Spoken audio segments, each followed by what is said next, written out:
on peut être en embrouille avec quelqu'un sur Twitter, il y a des insultes, etc.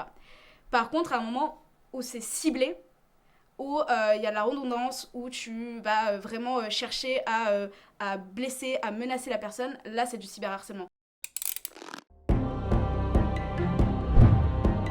Mais bien sûr, le véganisme est du spécisme libéral Des personnes âgées dans les EHPAD avec plus de monde pour torcher les vieux alzheimeriens. Est-ce qu'on est aujourd'hui à l'égalité entre les femmes et les hommes ou est-ce qu'on n'y est pas du tout? Aucun média en France ne ment. Crayonniste, bonjour. Dans l'épisode d'Œil pour Œil d'aujourd'hui, je reçois Anna Outek, membre du collectif Stop Ficha, qui sort le livre Combattre le cybersexisme. Avec elle, on a notamment parlé des violences en ligne et du harcèlement qui peut exister sur les différentes plateformes, mais aussi de comment informer et lutter en amont pour éviter ce harcèlement et ces violences. Alors, le livre de Stop Ficha est un livre engagé qui traite justement ces violences par le prisme du féminisme intersectionnel. Si cette vidéo vous a plu, n'hésitez pas à laisser un j'aime, à vous abonner à la chaîne YouTube en activant la petite cloche pour être notifié lorsqu'une nouvelle vidéo sort. Bonne vidéo. Bonjour Anna. Bonjour. Anna, tu es la cofondatrice de l'association Stop Ficha. Stop Ficha, une association qui a été créée en mars 2020 face à l'explosion des comptes dits Ficha. Association fondée par 12 femmes qui accompagnent quotidiennement des victimes, signalent les comptes dangereux et tentent de sensibiliser les pouvoirs publics, les plateformes et les internautes à la lutte contre le cybersexisme. Vous avez publié donc le 26 octobre dernier cet ouvrage, Combattre le cybersexisme. Ouais. Un ouvrage en réalité en vrai très bien construit et félicitations pour ce livre. Vous dites vouloir à travers ce livre définir et faire connaître les manifestations, les conséquences et les acteurs du cybersexisme pour ensemble mieux les combattre. Je vous cite. Comme je l'ai dit, cet ouvrage est très complet, mais ce livre il est fait pour qui? Ce livre il est fait pour tout le monde, que ce soit les parents, les ados, adolescents, adolescentes, les profs. C'est vraiment un livre qui se veut être le plus toucher le plus grand monde, le plus grand public, parce que tout le monde peut potentiellement être victime de cyberviolence, mais en tout cas de cyberviolence sexiste et sexuelle, voilà. Donc l'idée c'est vraiment de toucher un large public. Et dans ce livre, vous donnez plein de chiffres, plein de données. Ce livre est très complet. Et moi, j'ai appris notamment que le smartphone est le premier moyen de connexion Internet. J'ai juste une info Ouais. que je n'avais pas forcément, je ne savais pas. 63% des moins de 13 ans possèdent un compte sur les plateformes. Et en réalité, est-ce que vous ne faites pas du coup ce livre aussi pour ces moins de 13 ans? En fait, l'idée c'est vraiment de les éduquer. Même si on n'est pas des profs, on n'est pas des parents, on est personne pour les éduquer, mais en tout cas de donner aux parents, aux profs, mais aussi à eux, les armes pour pouvoir faire face à du contenu violent, ou alors comment répondre si je suis victime de cyberviolence, caractère sexiste ou sexuel, comment réagir, qui contacter, etc. Et en fait, nous, on s'est rendu compte pendant la première vague, pendant le premier confinement, quand on s'est créé en groupe de parole, on s'est rendu compte que il existait des armes, entre guillemets, des réponses, voilà, où vous pouvez vous tourner vers Pharos si vous êtes victime de cyberviolence, mais c'est très peu accessible. C'est très peu accessible quand vous avez 13 ans, 14 ans, 15 ans, vous ne savez pas que vous devez passer par Pharos ou contacter tel et tel ASO. Donc nous, on s'est dit, autant regrouper tous ces tips et le mettre dans le livre pour que ça soit plus accessible et plus facile, quoi. Est-ce que quelqu'un de 13 ans va lire un livre, un gros livre Je comme ça? sais pas, mais en tout cas, les parents peuvent le lire, les profs. Nous, on est là sur Instagram, donc le contenu est plus accessible. Donc on va mettre des extraits, pourquoi pas mettre des extraits du livre, etc. Mais c'est vrai qu'à 13 ans, on va pas lire un livre comme ça, mais il sera disponible dans les CDI, donc potentiellement, ils peuvent tomber là-dessus et l'ouvrir et avoir des petits tips. Voilà. Et est-ce que ce livre il est aussi destiné aux cyberagresseurs? Parce que vous dites à un moment donné dans le livre, message aux cyberagresseurs, oui, les cyberviolences laissent des traces. Donc je vous pose la question, est-ce que vous voulez qu'ils lisent ce livre, les cyberagresseurs? Pourquoi pas? Pourquoi pas, si ça leur permet d'ouvrir les yeux sur ce qu'ils font. En fait, nous, on a pris conscience que même les cyberagresseurs n'avaient pas conscience qu'ils étaient dans quelque chose qui était délictueux. Ils n'avaient pas conscience de ça. Il y en a certains qui ont conscience, on va pas être naïve, mais pour beaucoup, ils n'avaient pas conscience que c'était un délit d'afficher des gens, etc. Donc eux, voilà, ils sont dans une matrix où ce que je fais, ça, c'est pas... on va pas me condamner pour ça, etc. Et donc nous on le rappelle que si tu menaces quelqu'un par DM ou autre, c'est 1 an de prison et 45 000 € d'amende. Donc si ça peut leur faire un rappel et leur faire prendre conscience que ce qu'ils font c'est pas bien, ouais, lisez-le. Allez-y. Et pourquoi ils pensent que... Pourquoi certains n'ont pas conscience que ce qu'ils font c'est mal? Parce que il n'y a pas de communication autour de ça. Là, il commence à y avoir une communication et une prise de conscience des cyberviolences à caractère sexiste et sexuel, mais pour beaucoup, on n'en parle pas. On n'en parle pas ou on en parle très peu. On ne va pas dire dans les écoles, ok, si vous affichez des gens, c'est 2 ans de prison ou 45 000 € d'amende, qu'il y a une circonstance aggravante quand c'est un mineur. Il n'y a pas tout ça. On en parle très peu dans les écoles. Et donc, nous, l'outil le rôle un peu de ce livre... Il faut faire peur aux agresseurs? Pas forcément de leur faire peur, mais en tout cas, de leur faire prendre conscience qu'il y a des lois, que pour l'instant, elles ne sont pas vraiment appliquées. Ça, on pourra y revenir. Mais qu'en tout cas, il y a des lois et que c'est condamnable et que la victime n'est pas coupable et que ce sont eux les coupables. Ok, et justement sur la loi, je crois que vous êtes assez justement critique. Je prends la page 143.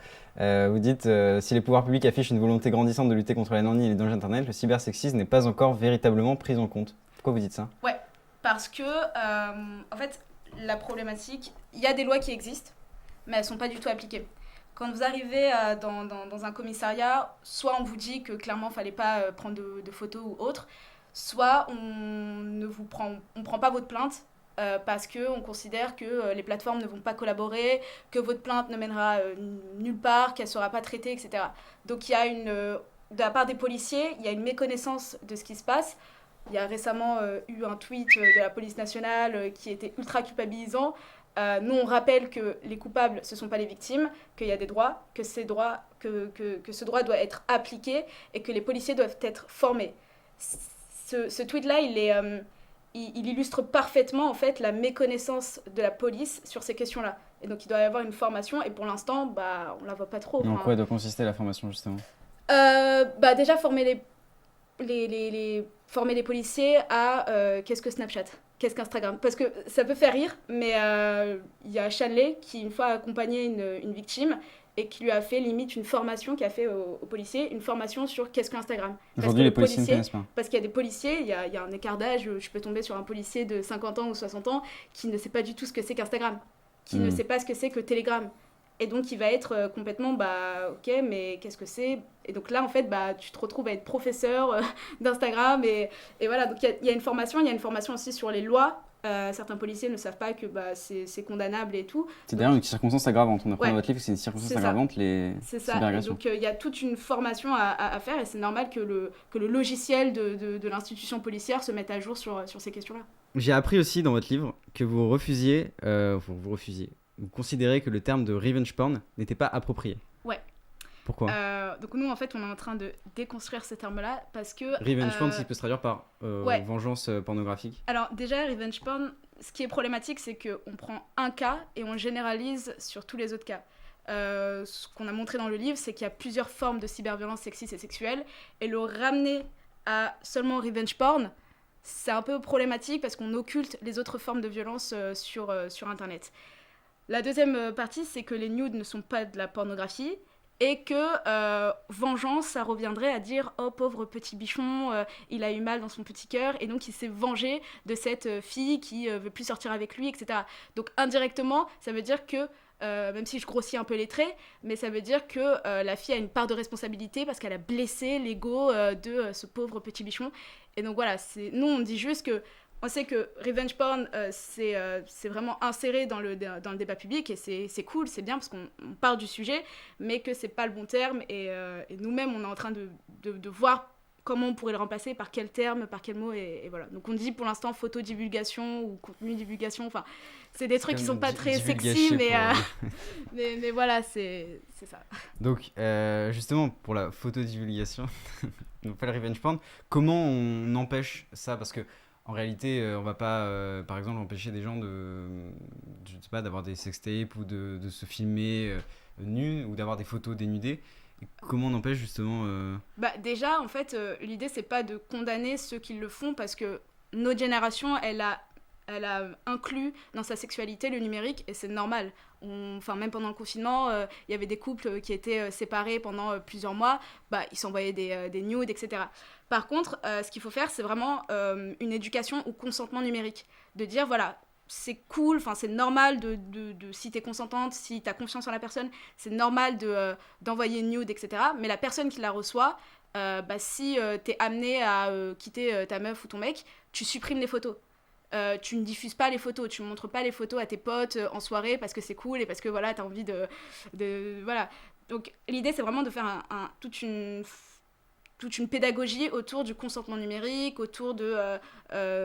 après, nous, on donne aussi des tips, ne pas montrer son visage, pour se protéger, entre guillemets, mais il faut vraiment aussi retirer la déculpabilisation autour de j'ai envoyé un nude et ça s'est retourné contre moi, et non, tu n'es pas victime, tu n'es pas coupable, je veux dire, tu n'es pas coupable. Et t'as dit, quand tu m'as parlé, t'as dit si t'es consentante, donc je sais pas si tu parlais, par exemple pour toi on prenait un exemple, si tu parlais des femmes en général, est-ce qu'on est, comment dire, est-ce que c'est forcément que les femmes qui sont victimes aujourd'hui il peut y avoir des hommes, il peut y avoir des hommes qui sont victimes. Nous, en ce qui concerne les comptes Ficha, on a vu très peu de contenu masculin. Quand c'était des contenus masculins, c'était plutôt du outing, voilà. Mais sinon, il existe aussi des hommes victimes, c'est vrai. Mais la majorité, c'est plus des femmes. C'est plus des femmes et c'est plus des hommes qui vont vraiment attaquer et humilier des jeunes filles. Mais ça existe bien évidemment des hommes victimes. Justement, je dis ça aussi parce que dans votre livre, vous avez fait le choix d'écrire en écriture inclusive. Ça fait beaucoup de débats en ce moment. Vous avez choisi d'écrire en écriture inclusive et justement, pour parler des agresseurs, plus d'écriture inclusive. Ouais, et ça a été sujet à vraiment un gros débat au sein de tous les co-autrices. On s'est dit, ok, est-ce qu'on fait aussi agresseur en écriture inclusive? Et en fait, on est juste parti sur un compte Ficha qui regroupait le plus de personnes, et on a regardé, même si c'est anonyme, on arrive à voir si c'est des hommes ou des femmes, et on a vu qu'en fait la majorité c'était des hommes, et on s'est dit autant être réaliste. Si la majorité c'est des hommes, on va pas inclure des filles alors que peut-être 1% de personnes dans les comptes Ficha c'est des filles. Donc on s'est dit autant être réaliste sur ce que ça représente et rester sur agresseur. Voilà. Et la majorité des victimes sont des femmes. Ouais. Alors pourquoi ne pas choisir juste du féminin et pourquoi avoir choisi l'inclusion inclusive alors? Parce qu'il y a les minorités de genre, il y a les personnes non binaires, etc. Donc voilà pourquoi on a choisi d'être... Ok. Mais du coup, justement au début, tu disais vouloir toucher le plus grand nombre avec ce livre. Est-ce que, je pose la question naïvement, est-ce que les hommes ne se sentent pas exclus de cette question-là en étant justement... en ne faisant pas partie de cette écriture inclusive et d'être relégués à... Non, mais je pense pas qu'ils vont être blessés dans leur ego d'homme. Je pense qu'au contraire, je pense qu'ils peuvent aussi s'éduquer sur plusieurs questions, apprendre des nouveaux termes, revoir eux-mêmes aussi peut-être leur biais sur certains propos qu'ils ont pu tenir, sur certains comportements qu'ils ont pu tenir. Donc je pense que même s'il y a l'écriture inclusive, même si on est très focus sur le cybersexisme, c'est parce qu'on a voulu mettre en valeur notre combat, notre lutte. On est une association féministe, donc c'est normal qu'on mette en valeur ce côté-là. Mais bien évidemment qu'un homme peut lire Combattre le cybersexisme, qui peut en parler autour de lui, qui peut réfléchir à plein de trucs. Donc ouais, voilà. Et à partir de quand je suis cyberagresseur? À partir de quel moment? À partir du moment où tu diffuses un contenu sans le consentement de la personne, à partir du moment où tu fais preuve de violence, à partir du moment où tu as un comportement qui si j'envoie plusieurs messages, par exemple sur les réseaux sociaux, que je commande plusieurs fois, à partir de quel moment, où est la frontière? Quand est-ce que je bascule dans la cyberagression? À partir du moment où on peut... Il y a deux types de choses. On peut être en embrouille avec quelqu'un sur Twitter, il y a des insultes, etc. Par contre, à un moment où c'est ciblé, où il y a la redondance, où tu vas vraiment chercher à blesser, à menacer la personne, là c'est du cyberharcèlement. Quand par exemple la personne elle va te bloquer et que tu vas aller sur son Instagram pour continuer à l'insulter, là c'est du cyberharcèlement.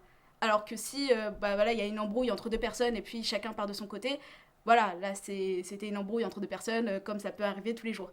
Mais par contre, quand tu vas appeler tes potes pour que tes potes commentent aussi en envoyant des images, enfin je sais pas moi, en insultant et tout, bah là c'est du cyberharcèlement. Donc la frontière elle est vraiment fine, mais c'est la multiplication, c'est la masse qui montre que un cyberharcèlement, c'est un cyberharcèlement. Après, c'est pas encore défini à proprement parler. Le terme cyberharcèlement, il n'est pas encore ultra défini, mais voilà, moi, comment je le vois, en tout cas. Et pour vous, c'est important, je dis vous, donc toi et toutes celles qui ont écrit ce livre, de s'intégrer dans un combat militant, justement parce que je parlais de l'écriture inclusive, il y a le féminisme intersectionnel qui est mentionné. Pour vous, vous essayez pas de chercher d'autres féminismes, enfin, il y a un féminisme intersectionnel et c'est ce que vous défendez. Est-ce que aujourd'hui, être militante du coup, c'est nécessaire pour propager, pour combattre le cybersexisme? Ouais, là, totalement. Ok. Totalement. En fait, nous, quand on s'est créé au tout début, en mars 2020, ce qu'on a ressenti, c'est l'urgence de la solitude. Parce qu'on aurait pu juste se contenter de signaler et après, chacun retourne à sa petite vie, etc. Mais en fait, le fait d'avoir reçu des centaines de messages comme ça, c'est un moment qui nous a quand même ultra marqué parce qu'on a vu la sororité, on a vu des assos féministes qui nous ont aidés, qui nous ont soutenus. On a vu qu'il y avait aussi un gros travail à faire sur plein de secteurs, que ce soit le secteur juridique, dans les écoles, dans la police, aussi dans les réseaux sociaux. Il y avait tellement à faire et on s'est dit, mais en fait, on ne peut pas juste rester spectatrice de tout ça. Il y a très peu d'associations qui font ce qu'on fait aujourd'hui. Et autant voilà, se saisir de cette question et militer pour qu'il y ait une reconnaissance des victimes de cybersexisme, de cyberviolence à caractère sexiste et sexuel, qui est vraiment des actions publiques qui vont dans le sens de lutter contre. Et on s'est dit, ouais, c'est le moment de combattre le cybersexisme, c'est le moment de se lever. Et est-ce que justement, si je ne me reconnais pas dans le féminisme ou dans le féminisme intersectionnel, je peux combattre le cybersexisme? Ouais, chacun le combat à sa façon. Chacun le combat à sa façon. Enfin, c'est un truc qui dépasse les luttes partisanes. Même si on a nos propres luttes, on a nos propres convictions de ce qu'est le féminisme, etc. Il y a tellement une grosse urgence que peu importe qui vous êtes, saisissez-vous de cette question-là. Saisissez-vous de cette question-là. Il y a des gamines qui se suicident, il y a des personnes qui meurent, il y a personne qui réagit, il y a un silence qui est dégueulasse. Donc peu importe qui vous êtes, en fait, prenez ce sujet à bras-le-corps, que vous soyez des profs, que vous soyez des policiers, que vous soyez... Peu importe qui vous êtes, prenez le sujet à bras-le-corps. Et aidez-nous. Enfin, juste ça. Est-ce qu'il y a un conseil que tu donnerais en particulier à quelqu'un qui serait aujourd'hui victime de cyberharcèlement? Moi, je pense que ce serait pas un conseil. Enfin, déjà, le premier conseil, peut-être d'en parler à son entourage, mais surtout lui dire qu'elle n'est pas coupable. Parce que nous, ce qu'on reçoit comme premier message, c'est vraiment des personnes, peu importe leur âge, qui vont nous dire « Ouais, je me sens pas bien, je me sens coupable, j'aurais jamais dû faire ça et tout. » Et en fait, l'idée, c'est vraiment de retirer le tabou sur les nudes et de déculpabiliser les victimes en leur disant « En fait, vous n'êtes pas coupable. » Parce qu'il y a un sentiment aujourd'hui dans notre société où t'aurais pas dû faire ça. C'est la même chose que t'aurais pas dû porter une jupe.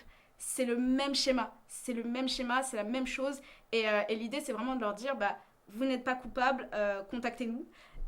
Parlez-en autour de vous, à vos potes, à vos parents s'ils sont safe, à vos profs s'ils sont safe aussi, enfin, à n'importe qui, genre juste parlez-en et ne gardez pas ça pour vous.